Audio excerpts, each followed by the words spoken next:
recursos, de la genuina voluntad política para poder dar el acceso y la asequibilidad que se requiere en este proceso. Pasa mucho peor con el tema de las altas capacidades y la sobredotación intelectual, que es uno de los recursos humanos más valiosos que debe tener y proteger el Estado. La mayoría de estados desarrollados en el mundo protege a sus estudiantes, a sus niños con sobredotación intelectual. En el Perú no existen políticas para hacer esa detección. Y como vamos a escuchar el día de hoy, estoy segura que de manera muy atenta, existen algunos indicios para sospechar y evitar confundir a un niño con altas capacidades o sobredotación intelectual en el aula. ¿Quiénes son estos niños? ¿No existen ya en las aulas? ¿En el Perú no tenemos sobredotados intelectuales? ¿Qué porcentaje tendríamos en las aulas? ¿Cuántos están desperdiciando por una mala detección? Tenemos para eso un experto, no solamente porque conoce mucho acerca de esta materia, sino porque él es una persona con sobredotación intelectual. Hoy día nos acompaña Pierre Clave, él es de origen francés. Voy a detallar un pequeño resumen para no demorar mucho. Él es cofundador de la Asociación Mensa Perú, que se enfoca en adultos y niños con altas capacidades. Él ha sido presidente de esa asociación durante 6 años. Es cofundador también de la Asociación de Superdotados en el Perú, que se enfoca en niños entre 7 y 14 años con altas capacidades, con o sin neurodivergencia asociada. Es presidente de la asociación desde sus inicios, realiza conferencias sobre temas de altas capacidades en varios medios de comunicación, prensa escrita, radio y televisión. Es capacitador de docentes sobre temas de la educación inclusiva para alumnos con altas capacidades y cómo sospechar que un estudiante presenta tales condiciones. La mayoría de personas que somos padres también podríamos tener cerca a nosotros un estudiante o un hijo o un familiar con sobredotación intelectual que esté mal diagnosticado. Hay muchas preguntas que hacerle. Por ejemplo, si se puede formar o fortalecer la sobredotación y las altas capacidades en un niño. Es una pregunta que podríamos nosotros también hacer luego de la disertación de Pierre Clave. Pero vamos a recibirlo con fuertes palmas para poder escucharlo y también entender un poco acerca de su experiencia en este tema. Fuertes palmas para él.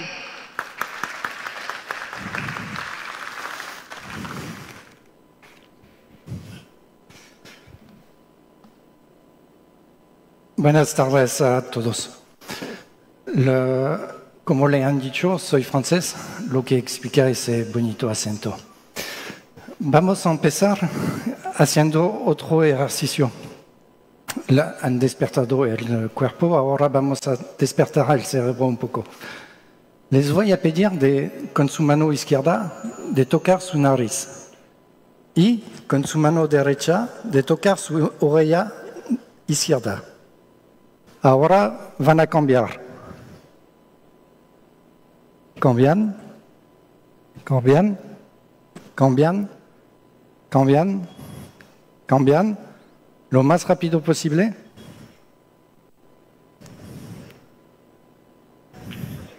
Ya, muy bien.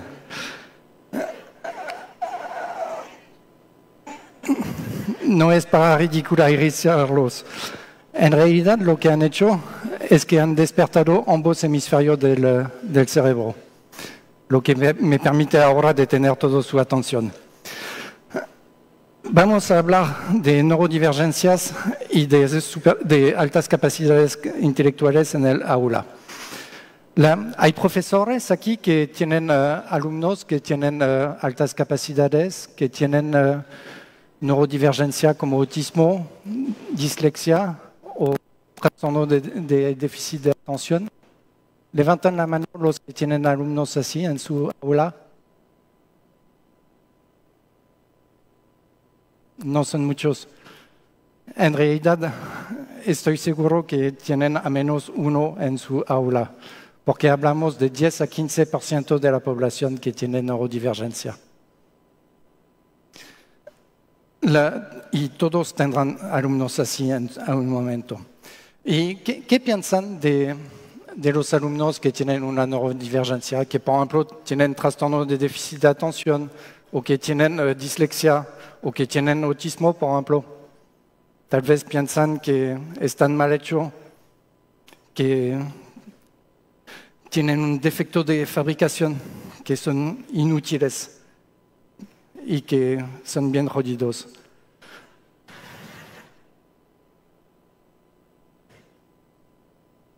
Bueno, en realidad están equivocados y vamos a ver ese tema. ¿Qué es exactamente la neurodivergencia? Para eso les voy a contar una pequeña historia. Una historia que viene de muy atrás, pero no, mucho más atrás que eso. Hace 100.000 años. 100.000 años. A la época, nuestros antepasados caminaban con los mamuts. Eran cazadores, recolectores que vivían en pequeños grupos, pero vivían en un mundo que era muy peligroso, muy, muy peligroso, con muchos animales salvajes. Pero también vivían en un mundo donde era difícil encontrar comida. Y dentro de esos pequeños grupos han aparecido individuos con una habilidad un poco diferente. Por ejemplo, hemos encontrado personas que han tenido la habilidad de poder ver detalles en el ambiente, lo que era una ventaja enorme. ¿Por qué? Porque esas personas podían ver una serpiente que era camuflada, podían ver un tigre de dientes de sabre, si existía a la época, que estaba camuflada en las hierbas altas. Pero esa habilidad tenía un costo. Ese costo era la dificultad de interpretar las expresiones faciales de las otras personas, lo que ahora llamamos el autismo. Había otras personas que han desarrollado otro tipo de habilidad, como por ejemplo de explorar terrenos. Tenían una facultad de concentrarse en todo el ambiente, de percibir cualquier pequeño movimiento de luz, cualquier movimiento ahí, cualquier sonido allá. Eran concentrados en todo el ambiente. Pero eso también tenía un costo. Es que tenían dificultades a concentrarse en algo específico. Es lo que ahora llamamos el trastorno de déficit de atención. También había otras personas que tenían la facultad mental de hacer una mapa y recordar en tal lugar hay piedras que podemos usar para hacer herramientas. En tal lugar hay agua potable. En tal lugar podemos encontrar presas que cazar. Eso también tenía un costo, a la época no, pero a nuestra época sí, porque es la dislexia.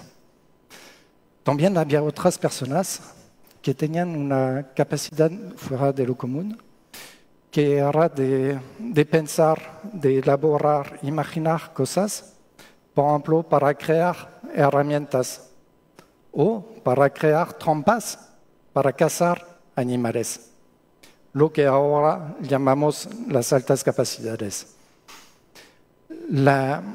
Los científicos que piensan que hubo otras neurodivergencias que han aparecido a ese momento también. Pero esas neurodivergencias han perdido de interés a lo largo del tiempo y han desaparecido. Pero esas neurodivergencias, tanto las altas capacidades, el autismo, el déficit de atención o la dislexia, ha seguido hasta nuestra época. Seguramente piensan, pero si no tiene interés, ¿por qué la naturaleza ha permitido que eso sigue hasta nuestra época, debía haber desaparecido. No, en realidad tienen un gran propósito. Esas neurodivergencias tienen un gran propósito y han tenido un gran propósito en lo largo de la historia de la humanidad. En realidad, las neurodivergencias son una variabilidad cerebral que es totalmente natural y que encontramos en un pequeño percentil de la población, el 10 a 15%, como lo he mencionado anteriormente. Es muy importante también entender que no solamente hay un modo de pensar, existen varios modos de pensar. Son maneras diferentes de procesar la información. Una persona neurodivergente no va a procesar la información de la misma manera que vosotros. Y esa diferencia en realidad siempre fue la fuente del progreso, de la innovación y de la evolución de nuestra especie humana.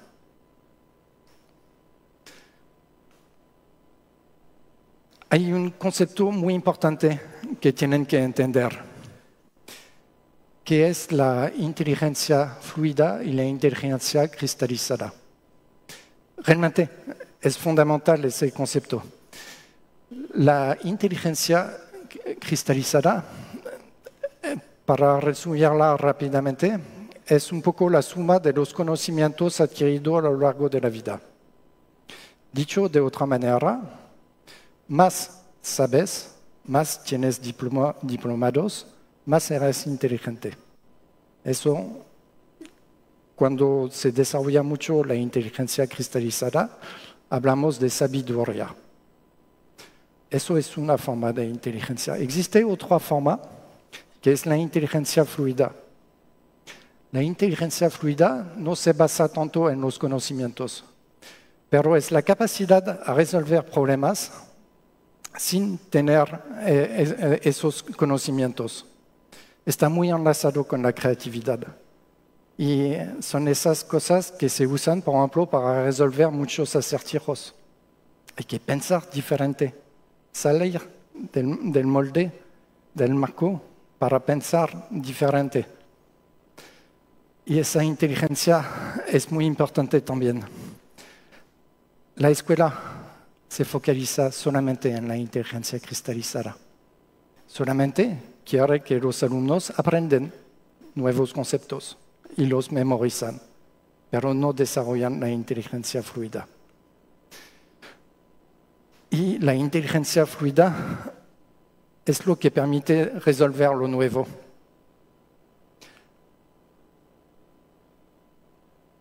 Y ahora sabemos que las neurodivergencias en realidad brillan en todo lo que es fluido. Otro concepto muy importante a conocer es el concepto del pensamiento lineal y del pensamiento en arborescencia. El pensamiento lineal es muy simple. Es lineal. De A voy a B, que me lleva a C, y la conclusión es D. Así, es lo que se usa mucho en la escuela. Y la mayoría de las personas tienen un pensamiento así lineal. Existe otro tipo de pensamiento que encontramos en muchas personas neurodivergentes, que es el pensamiento en arborescencia. Un poco como en la imagen, así.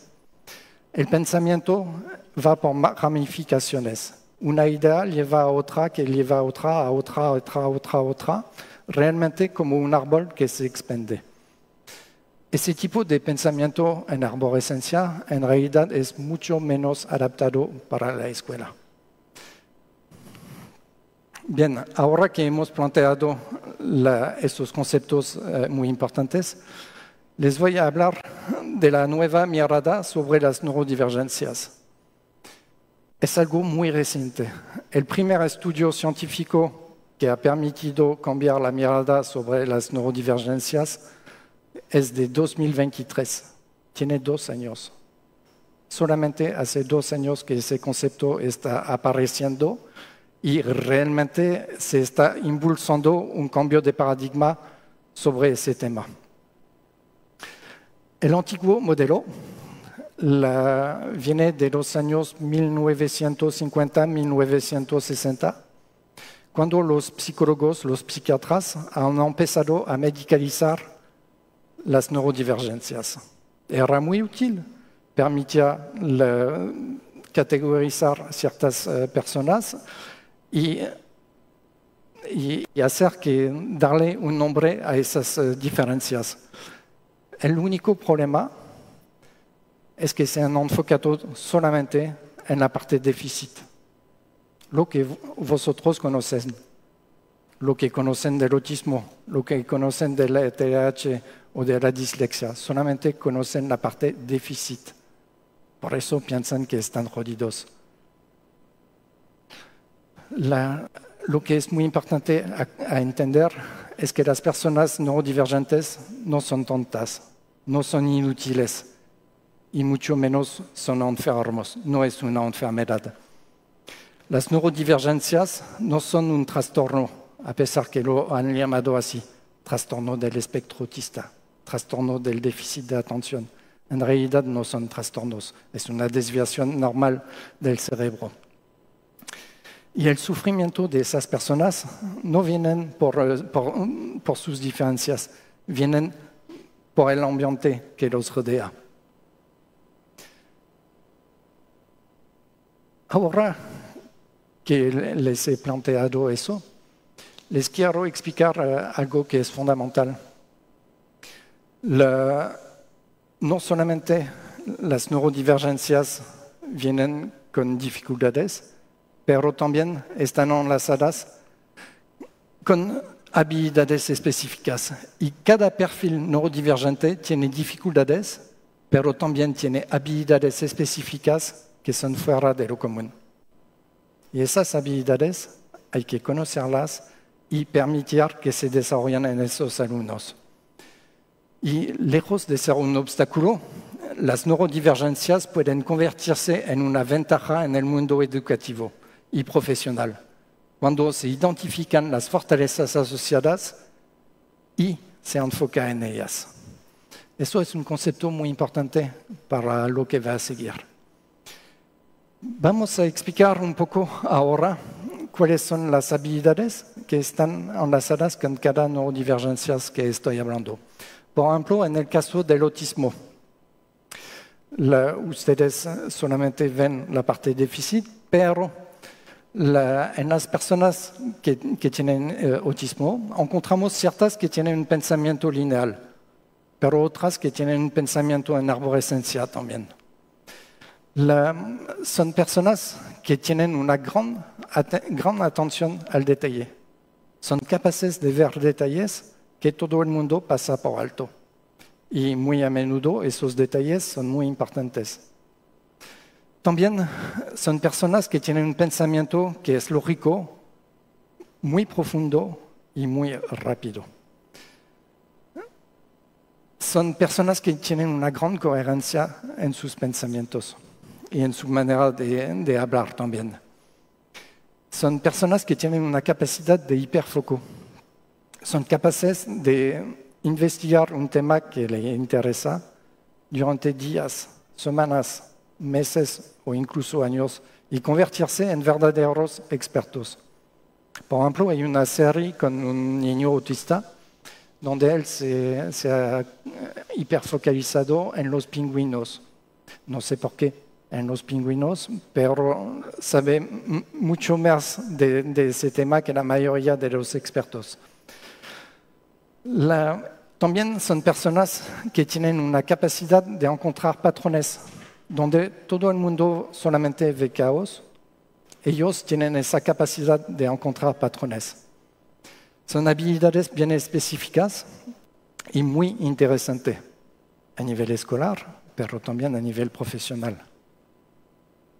Ahora vamos a hablar de las personas con trastorno de déficit de atención. Son personas que tienen un pensamiento en arborescencia, lo que les complica bastante con la escuela, y que tienen una creatividad que es realmente desbordante.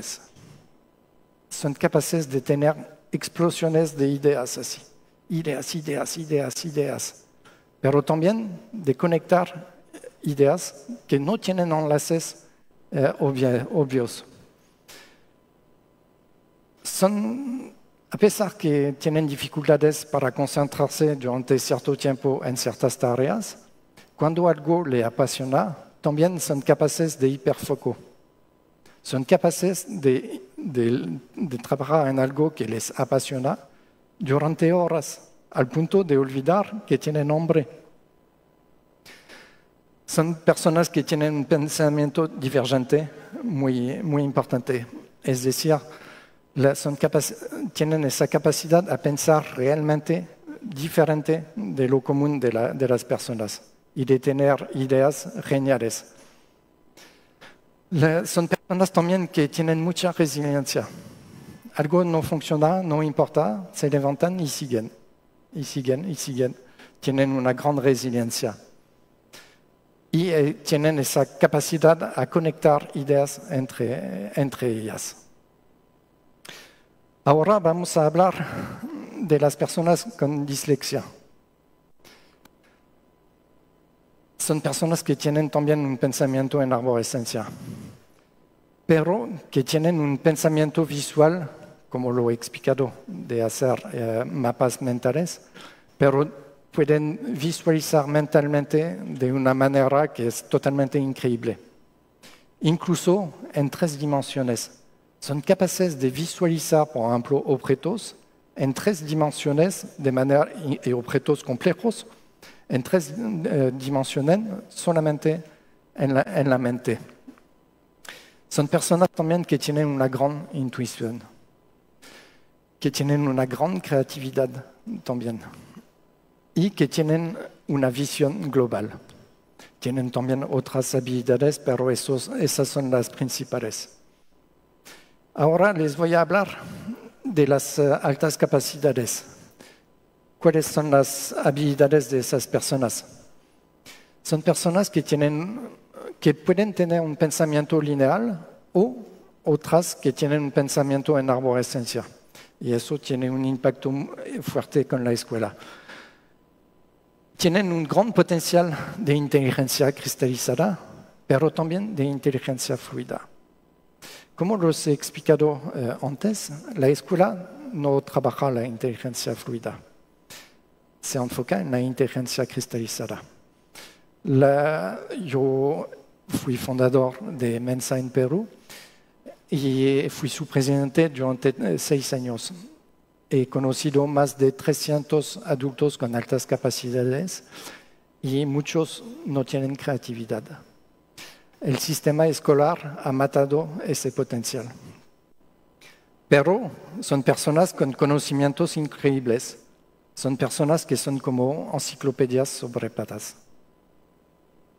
Pero les falta un eje, un pilar, que es la inteligencia fluida. También son personas que tienen una gran facultad de razonamiento abstracto, una capacidad de metacognición. Si no sabes lo que es la metacognición, para decirlo rápidamente, es la capacidad de pensar sobre sus pensamientos y sus procesos cognitivos. En muchas oportunidades también son personas que tienen una sensibilidad ética. Bien, ahora que hemos visto que también las neurodivergencias y las altas capacidades tienen habilidades realmente fuera de lo común.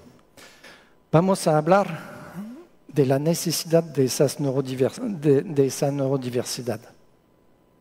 Lo hemos visto hace 100.000 años, tenían una gran importancia esas personas.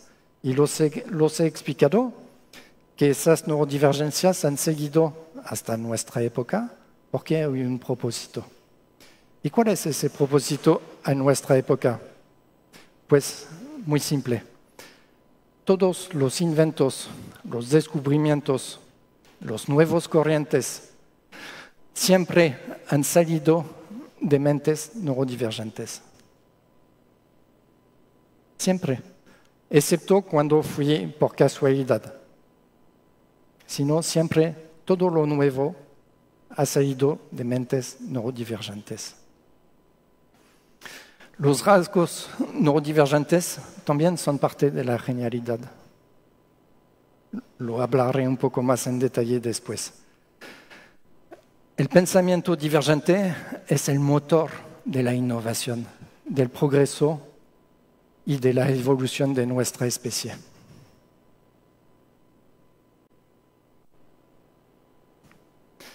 ¿Deberíamos pasarnos de esas formas de pensar? No creo. Si la humanidad quiere evolucionar, sí, necesitamos de esas personas. Necesitamos de esos pensamientos, sobre todo en nuestra época, que está frente a muchos desafíos a nivel político, económico, a nivel ecológico también. ¿Y dónde están los nuevos genios? Hace 100 años de eso, había grandes genios como Albert Einstein, Nikola Tesla, Marie Curie o Alan Turing, por ejemplo. Son personas que han cambiado totalmente su área. A la época, hace 100 años, la población humana era de 2.000 millones de habitantes y con un acceso difícil a la escuela para muchas personas. Ahora, la humanidad cuenta con 8.000 millones de habitantes y un mejor acceso al sistema educativo, sobre todo en los estudios superiores. Un simple cálculo de matemática nos dice que deberíamos tener al menos 4 veces más genios que hace 100 años. Pero no es el caso. ¿Dónde están los genios en nuestra época? Contestaremos a esa pregunta. Para saber eso, hay que entender que para la genialidad existe un núcleo con 3 componentes, 3 elementos indispensables que encontramos en los grandes genios que la historia de la humanidad ha conocido. Y también conocemos unos catalizadores de ese núcleo. El núcleo de la genialidad, su primer componente, es la inteligencia cristalizada. Los grandes genios de la época sabían a montones en su tema. También hay que saber que en nuestra época parte de esa inteligencia cristalizada la podemos tener con la inteligencia artificial. La inteligencia artificial es una inteligencia cristalizada que es colosal. Sabe casi de todo sobre todo. Ese concepto de ayudarse de la inteligencia artificial con su propia inteligencia humana, no hablo de delegar todo pensamiento a la inteligencia artificial, pero de usar la inteligencia artificial como apoyo de su propia inteligencia cristalizada, lo llamamos la inteligencia aumentada, un concepto realmente muy nuevo. Otro elemento del núcleo de la genialidad está la inteligencia fluida. Esa inteligencia fluida justamente sirve a desarrollar y tener ideas nuevas y creativas. Para explicar bien ese concepto, lo más fácil es darles un ejemplo. ¿Sabías que existen muchas personas que saben tanto de matemáticas y de física que Albert Einstein, incluso que saben más que él? Pero esas personas son incapaces de encontrar teorías como lo había hecho Albert Einstein. ¿Y por qué son incapaces si tienen los mismos conocimientos, incluso conocen más? ¿Por qué? porque lo han enfocado todo en la inteligencia cristalizada y no han desarrollado su inteligencia fluida. Por eso, la inteligencia fluida realmente es un elemento muy importante en la genialidad. Y el tercer elemento, que son los rasgos neurodivergentes, los que permiten realmente pensar fuera de la caja.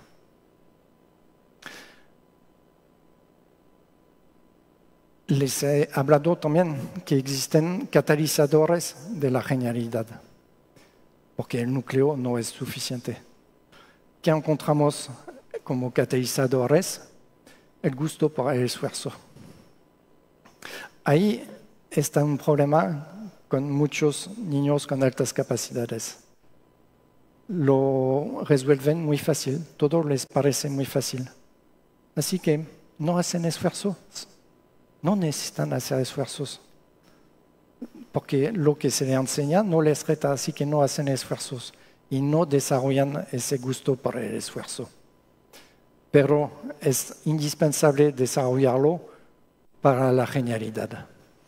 Otro elemento muy importante es la disciplina. Una persona como Albert Einstein, Nikola Tesla, etc., lo han logrado porque también tenía mucha disciplina. Encontramos también lo que es el BDNF. Creo que no saben todos lo que es el BDNF. En realidad es una proteína que encontramos en el cerebro. Que esa proteína es un poco como el fertilizante para el cerebro. Se puede rebajar, por ejemplo, con una mala alimentación, un mal sueño, y sin hacer actividad intelectual tampoco. Pero se puede subir también. Por ejemplo, aliando la actividad física y el trabajo intelectual y otras cosas como una buena alimentación y ciertos otros elementos. Por ejemplo, Albert Einstein, Nikola Tesla, etc., tenía como costumbre de caminar todos los días. Se iban a caminar para generar esa proteína BDNF. Muy bien, hace siglos de eso no existía la escuela. Casi no había inteligencia cristalizada. Pero, ¿dónde edificios así? ¿De qué mente han salido esos edificios? De personas que habían desarrollado su inteligencia fluida y que eran neurodivergentes. Y ejemplos así hay a montones. Solamente en ese país, por ejemplo, los acueductos de Nazca que tienen 2000 años, pero también esas construcciones en terrazas. Ahora les voy a hablar de la escuela tradicional, seguramente la forma que enseñan. Como lo he explicado, todo está enfocado en la inteligencia cristalizada a través de la memorización. Acordan muy poca atención a la inteligencia fluida. Incluso pueden castigar los comportamientos creativos de los alumnos y hacerles pensar que eso está mal, que ser creativo está mal y merece un castigo. No, no es así. También la escuela tiene poca atención a las neurodivergencias y al desarrollo de esas habilidades. Esas habilidades que los he hablado antes son muy importantes y la escuela debería poner más atención en eso. Y los riesgos de ese tipo de educación son talentos invisibilizados, pero también potenciales apagados, que se quedan como anestesiados, y frustración en los alumnos neurodivergentes. Les he hablado antes, les he preguntado dónde están los nuevos genios. En realidad están en nuestra sociedad. pero su potencial está apagado. No voy a decir que es su culpa, pero por el sistema escolar que no desarrolla las habilidades, que no desarrolla la inteligencia fluida y que no se enfoca en ese 10-15% de alumnos neurodivergentes, que los ve como problemas. En realidad son potenciales muy importantes. Ahora la idea entonces es de pasar de las dificultades a las habilidades. ¿Cómo hacerlo? Lo primero, lo más importante por ahora, es de tomar conciencia del propósito de las neurodivergencias. Esos alumnos neurodivergentes son el motor de la innovación, del cambio. También deberían trabajar a ayudar a suavizar las dificultades de esos alumnos, pero también permitir el uso de ciertos objetos que van a suavizar eso. Les voy a mostrar unos ejemplos después.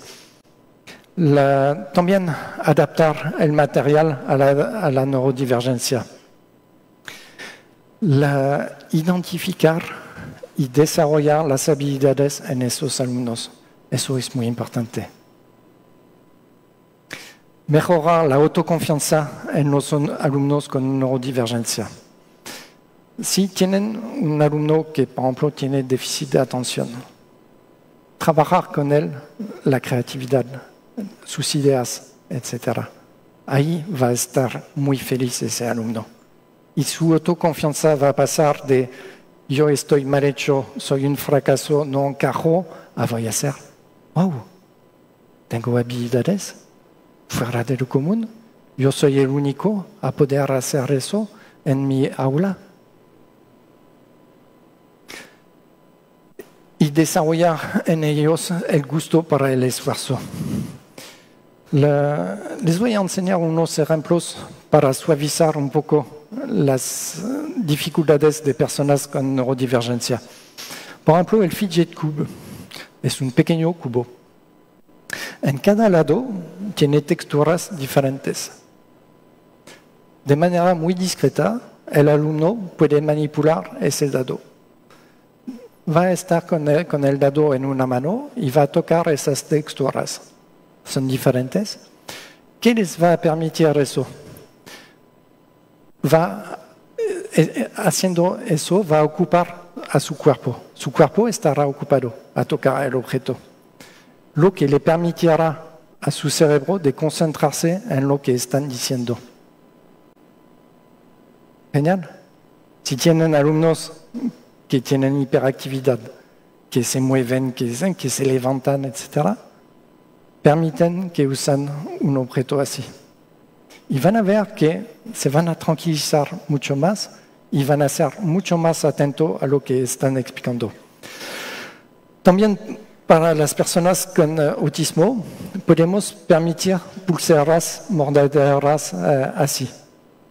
Son pulseras cuando el alumno siente que está sobreestimulado, puede morder así. Es muy discreto, no va a perturbar a su colega y le va a ayudar a rebajar cuando siente que está subiendo una crisis.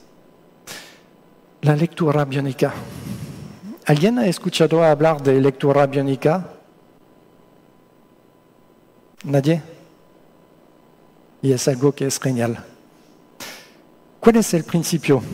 Se toma un documento y en las primeras letras de cada palabra están en negrita.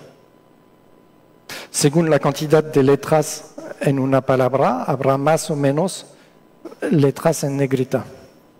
Eso permite al ojo de enfocarse primero en la parte en negrita. Y el cerebro va a reconstruir la palabra. Tiene varias ventajas. El primer ventaja, las personas que tienen la dislexia, les va a permitir leer mucho mejor. porque su ojo va a ir directamente donde debe ir. Y lo otro es que les va a permitir leer mucho más rápidamente. ¿No me creen? Vamos a ver un ejemplo.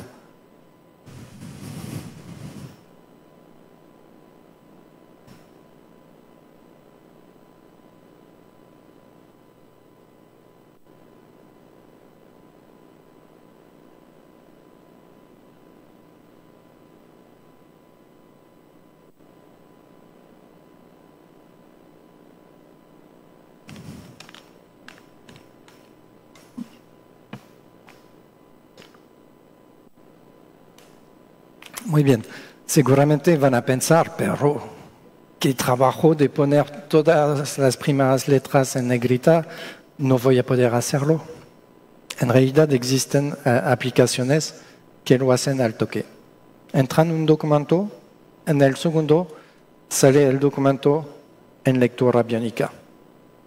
Si tienen alumnos que tienen dislexia, realmente les recomiendo darles documentos impresos así. La educación inclusiva y el rol del docente. Unos aspectos que son muy importantes a conocer. Tal vez piensan que los alumnos con altas capacidades intelectuales les va muy bien a la escuela. Sacan las mejores notas así, fácil. No hay nada más falso. Lo que pasa es que están confundiendo los choncones con las altas capacidades, que son cosas diferentes. De los alumnos con altas capacidades, solamente un tercio tiene éxito académico. Un tercio de las personas que tienen las mejores funciones cognitivas, solamente 1 de cada 3 tiene éxito escolar. Y dentro de ellos encontramos sobre todo personas que tienen pensamiento lineal, que es muy rápido y muy profundo. Después tenemos otro tercer que tienen resultados promedios. Ahí encontramos sobre todo mujeres, niñas, chicas, que sacan resultados promedios. No hacen esfuerzo, solamente lo mínimo para tener resultados promedios. ¿Y por qué no quieren así tener mejores resultados? ¿Por qué no quieren destacar? Quieren ser como los demás, quieren encajar con el grupo. Así que tratan de hacer como los demás y tener resultados promedios. Finalmente, el otro tercer cae en fracaso escolar. En Lima hay un parque donde hay muchos jóvenes que venden artesanías, que hacen pulseras, hacen objetos así y lo venden. Viven más o menos en la calle. Y yo que tengo un ojo para eso, cuando he hablado con varios de ellos, me he dado cuenta de que son personas con altas capacidades. Ese tercer que tiene fracaso escolar, muchos han terminado así, al margen de la sociedad. ¿Por qué? Porque no han encajado con el sistema escolar. Se han sentido rechazados por el sistema escolar y rechazados por la sociedad en general.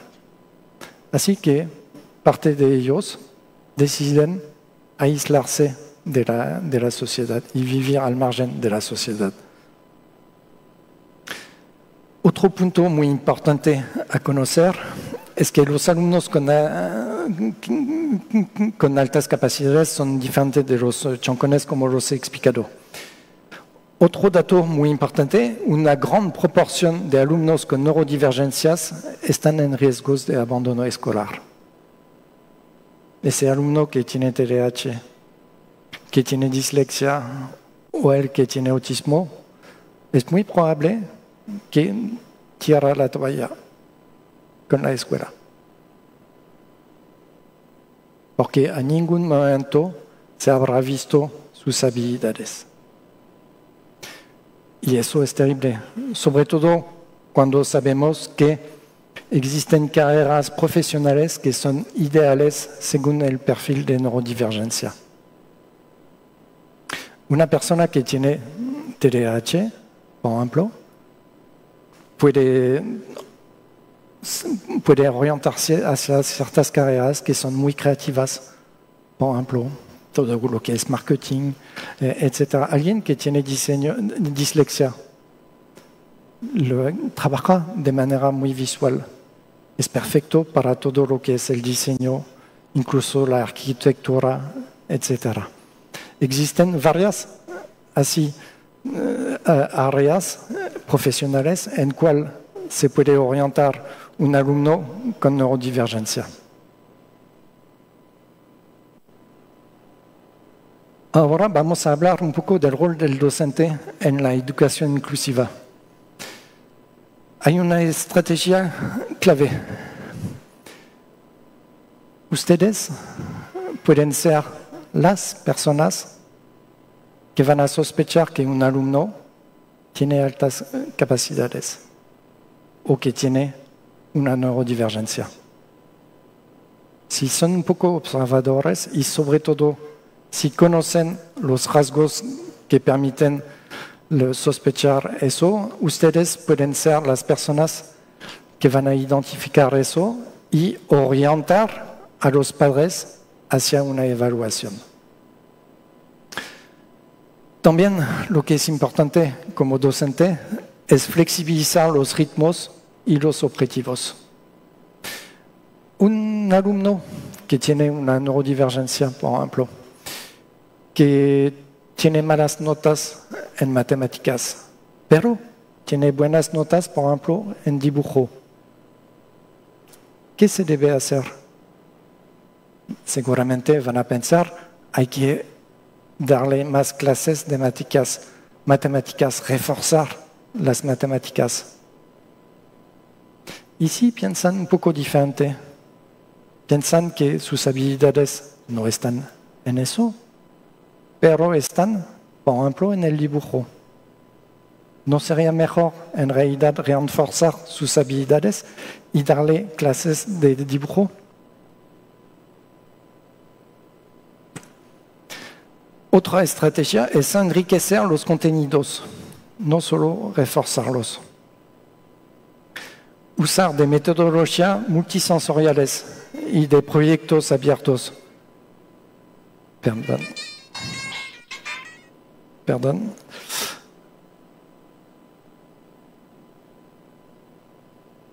Y algo que es muy importante es valorar el proceso y la creatividad más que la repetición. Vamos a seguir con el rol del docente. Entonces, ustedes pueden ser las personas que van a detectar potenciales en los alumnos. Pueden ser las personas que van a orientar y motivar a esos alumnos en esas habilidades. Pueden ser las personas que pueden crear una aula de respeto y de curiosidad, integrando las neurodivergencias. Hacer una adaptación para los alumnos con neurodivergencias, pero sobre todo entender que los alumnos con neurodivergencias necesitan un apoyo diferenciado. Son alumnos que tienen un gran potencial, pero necesitan ese apoyo diferenciado. Eso es una cuestión de equidad.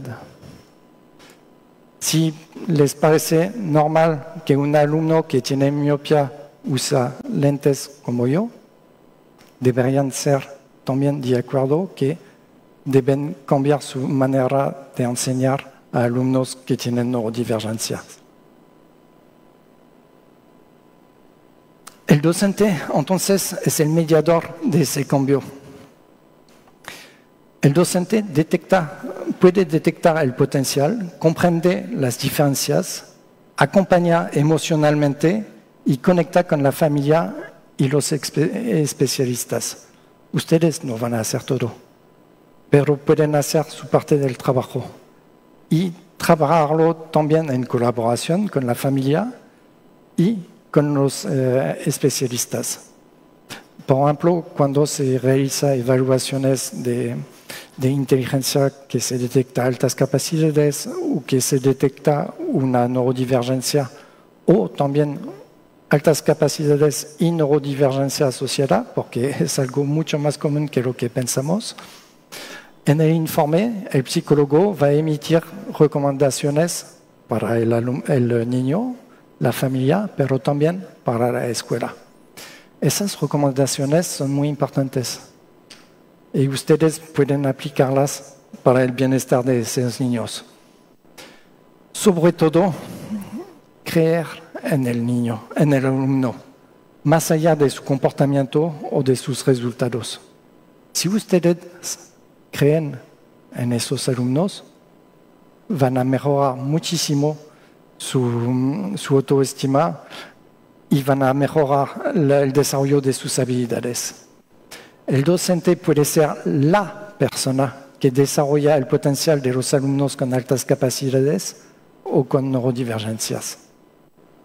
Ustedes pueden ser la persona que va a desarrollar ese potencial, como puede ser la persona que lo va a pagar.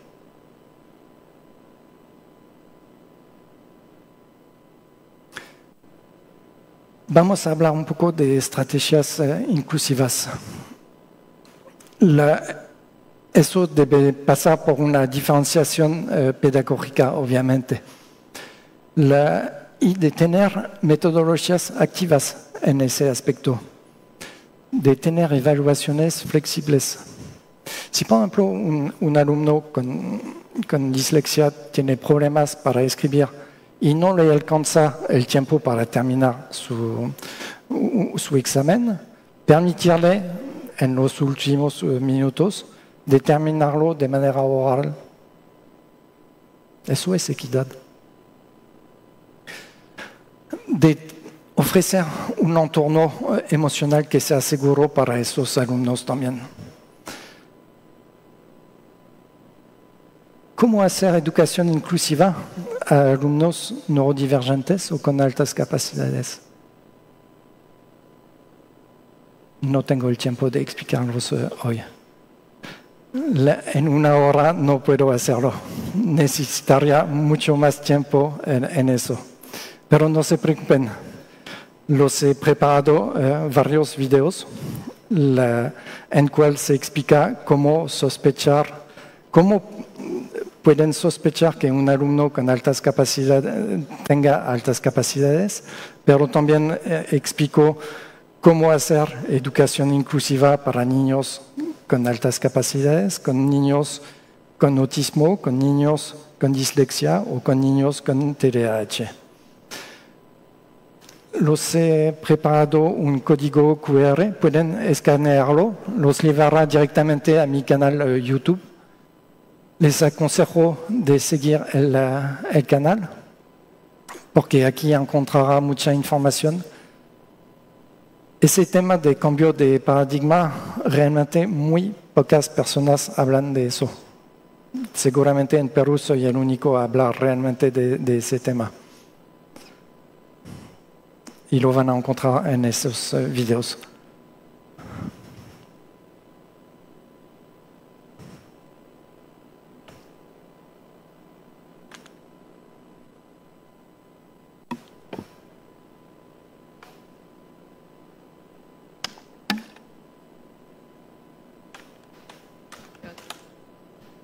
Ya están.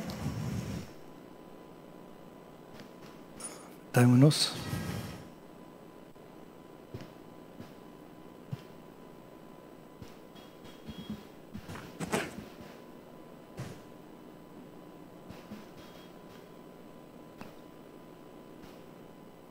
Ya, seguimos. Ah, no.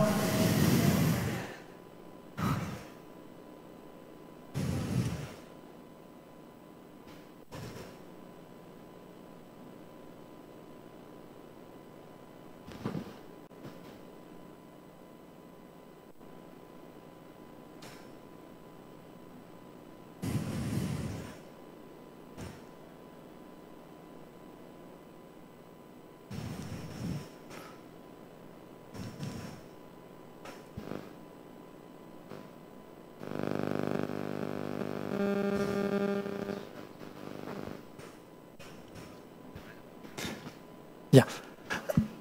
Ahora sí. Al inicio, muchos de vosotros pensaban que ser neurodivergente es ser jodido. Hola. Sí. Les voy a hablar de unas personas con neurodivergencia que son muy inspiradoras, como por ejemplo Albert Einstein. Albert Einstein tenía altas capacidades, como lo piensan, pero también lo que es menos conocido es que tenía trastornos de déficit de atención. Al igual que Nikola Tesla tenía altas capacidades, pero tenía también autismo. Pablo Picasso, el famoso pintor, tenía altas capacidades y dislexia. Agatha Christie, la famosa escritora inglesa, no lo van a creer, pero tenía dislexia. Y justamente su dislexia era una dificultad para escribir. Pero una de sus habilidades, que son una de las habilidades de las personas con dislexia, es la capacidad narrativa de contar historias. Y es lo que hacía Agatha Christie a pesar de su dislexia. Richard Branson, el famoso personaje que ha creado muchas empresas, tenía TDAH. Muchas de sus empresas han fracasado, pero su capacidad de resiliencia le ha permitido seguir. Julio Verne, el escritor francés, tenía TDAH. Steven Spielberg tiene dislexia. Elon Musk tiene autismo. Las neurodivergencias no es ser jodido, es un gran potencial. Y cuando se aprende a desarrollar esas habilidades que están enlazadas con ese potencial, se puede ir muy lejos. Vamos a cerrar. No sé cómo estamos de tiempo. Sí. 3 minutos más, por favor. ¿Sí? Gracias. Ya, estoy por cerrar. Y con una reflexión. La inclusión no es bajar el nivel.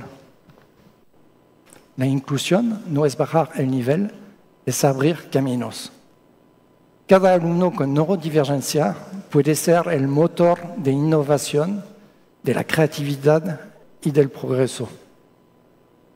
Y les puedo asegurar que son cosas que necesitamos en Perú.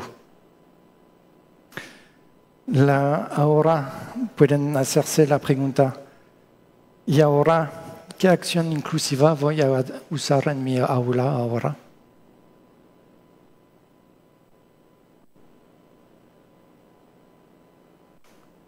Educar la diversidad cerebral no es una tarea extra, es la esencia misma de educar. Les dejo mis contactos si tienen preguntas y si no encuentran las respuestas en mis videos.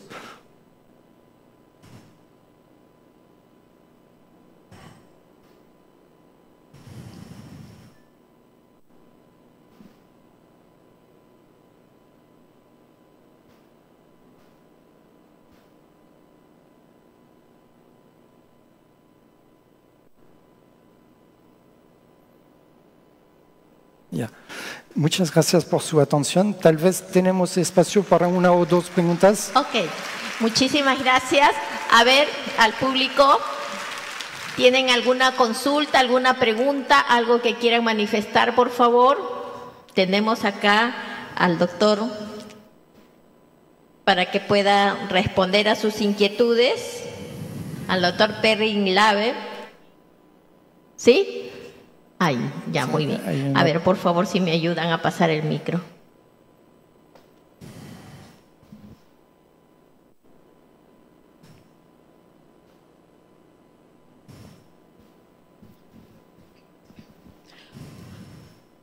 Buenas tardes, doctor. Una consulta. Cuando nos encontramos con un estudiante en el aula que tiene un coeficiente intelectual de 129, y que, según lo que manifiesta el maestro de aula, solamente le gustan las matemáticas, no le gusta leer, no le gusta escribir, no le gusta socializar. Entonces, ante esta situación, por favor, podría sugerirnos qué podemos hacer como maestros? Sí. Está en primer grado el niño, tiene 7 años. Bien, primero, el cociente intelectual solamente es un número, indica un potencial. Si ese alumno solamente quiere focalizarse en un solo tema, como por ejemplo las matemáticas, es posible que tenga una neurodivergencia asociada. Es bastante común. El 40% de las personas con altas capacidades intelectuales tienen a menos una neurodivergencia asociada. Así que la primera pregunta sería, ¿tendría una neurodivergencia asociada o no? Que podría ser enmascarada. La segunda es que si encuentra interés con las matemáticas, pero no con otras materias, es que tal vez le falta algo, le falta reto, falta retarle. ¿Por qué? Porque es muy probable que lo que se enseña, por ejemplo, en castellano o en otras materias, lo sabe. Está adelantado y lo sabe. Y para eso no presenta interés. Pero si lo hacen de una manera que sí lo reta, ahí las cosas pueden cambiar muchísimo. Por ejemplo, una buena manera de retarlo es si en el siguiente curso, por ejemplo, de historia, se va a hablar de tal tema, preguntar a ese alumno de investigar sobre ese tema y de hacer en la clase siguiente una presentación de lo que ha investigado. Y seguramente se van a sorprender de hasta qué punto ha aprendido gracias a eso y que eso le ha gustado investigar por su cuenta, le ha gustado, ¿por qué? Porque le ha retado. ¿Otra pregunta? Bueno, la pregunta es, ¿se le puede ayudar a una persona de 33 años de altas capacidades que ha ingresado con primer puesto en varias universidades pero que no las termina y no tiene interés porque dice que ya lo sabe? ¿Se le puede ayudar para que pueda encauzar su vida, lograr tener un trabajo a su altura de él? Es bastante común en personas con altas capacidades de empezar ciertos estudios y aburrirse, cambiar para otro y cambiar para otro. Igualmente a nivel profesional es muy común que esas personas, a mí me ha pasado, cambian de profesión a lo largo de su vida porque faltan de interés después de cierto momento y deciden de cambiar. Lo que les falta es esa estimulación. En mi caso, por ejemplo, y es el caso de muchas personas con altas capacidades, cuando estamos en un trabajo nuevo, eso nos gusta porque aprendemos cosas. Pero una vez que hemos aprendido todo sobre ese trabajo, perdemos el interés. No hay nada que nos estimula. Y nos aburrimos y decidimos dejarlo y pasar a algo otro. No hay que preocuparse tampoco mucho por los estudios si no termina sus estudios, porque son alumnos que tienen una gran capacidad para el aprendizaje autodidacta. Son capaces de aprender mucho más rápidamente y mucho mejor por sí solo, investigando por sí solo, con las fuentes que le gusta más que aprendiendo en la universidad.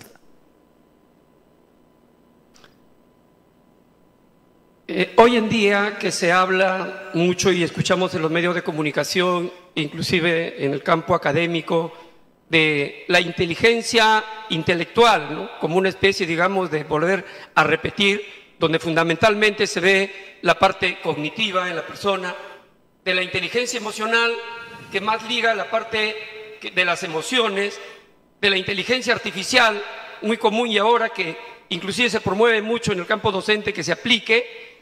¿Dónde lo podemos ubicar, como usted ha mencionado el día de hoy, a la inteligencia cristalizada y la inteligencia fluida? Es decir, esos elementos de repente para algunos resultan nuevos, pero tenemos que enfocarlo o ubicarlo en algún contexto dentro del conocimiento, digamos, a nivel general. Esa sería mi pregunta. Es una pregunta que es muy buena. Es un tema que he investigado mucho. Bueno, no tengo el tiempo para desarrollar todo, pero lo voy a resumir rápidamente. La inteligencia artificial es una inteligencia cristalizada colosal. Sabe casi todo sobre todo, pero inteligencia fluida cero.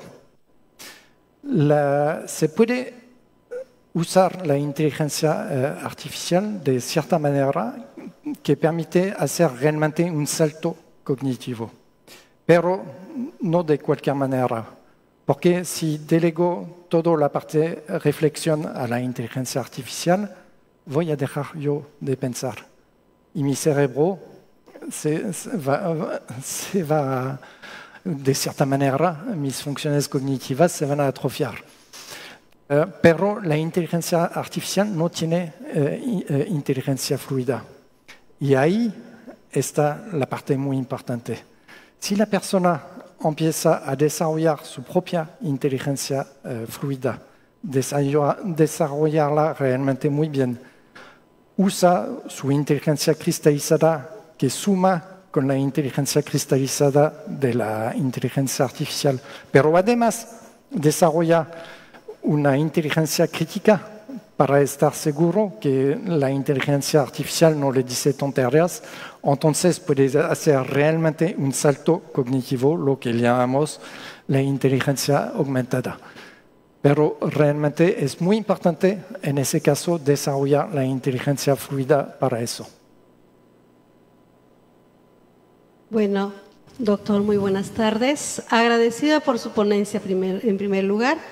Yo quisiera alguna orientación para aquellos estudiantes que tenemos neurodivergentes en zonas rurales, cuyos padres no cuentan con los recursos necesarios para hacerlos evaluar, y los docentes tenemos que prácticamente hacer las veces, tal vez hasta de psicólogo, para poder buscar la forma de solucionar. ¿Cuál sería la forma más tal vez sencilla de poder solucionar estos problemas? Porque en mi caso yo tengo una estudiante de primer grado, que es un estudiante, bueno, a mi parecer que tiene TDAH, todavía no se le ha evaluado, que no tiene capacidad de concentración, pero cuando hay algo que le interesa, lo expone de su memoria como si lo supiera mucho y concentrado. O sea que saca de sus conocimientos previos lo poco que se le ha podido enseñar aún más profundo de lo que se le ha enseñado. O sea, por ejemplo, tocó el tema del mar, habló de los peces, variedad de peces, hasta las algas marinas, y terminó hasta de los platos típicos que se puede preparar con los productos del mar. ¿Y qué es lo que pasa con este niño? Por ejemplo, cuando se trata de leer y escribir, como que no le interesa. Pero hablando del mar, se concentra todo y empieza a hablar. Entonces yo le digo, ¿qué quisiera hacer? Y me dice, yo quiero ser pescador. Eso fue su respuesta. Yo quisiera saber de qué manera este estudiante yo lo podría apoyar, porque sus padres no cuentan con recursos necesarios como para poder hacerlo evaluar y tratarlo como se debe a ese estudiante. Gracias por su respuesta. Bueno, lo más importante en ese caso es de tratar de identificar qué tipo de neurodivergencia puede tener ese alumno. Eso para identificar normalmente se pasa por evaluaciones, pero también la observación clínica y entrevistas con los padres. Es un conjunto de los tres. Igualmente, para las altas capacidades se evalúan esos tres criterios. Si los padres no cuentan con recursos, lo que se puede hacer es enfocarse en esos dos otros puntos, que es la observación clínica y las entrevistas.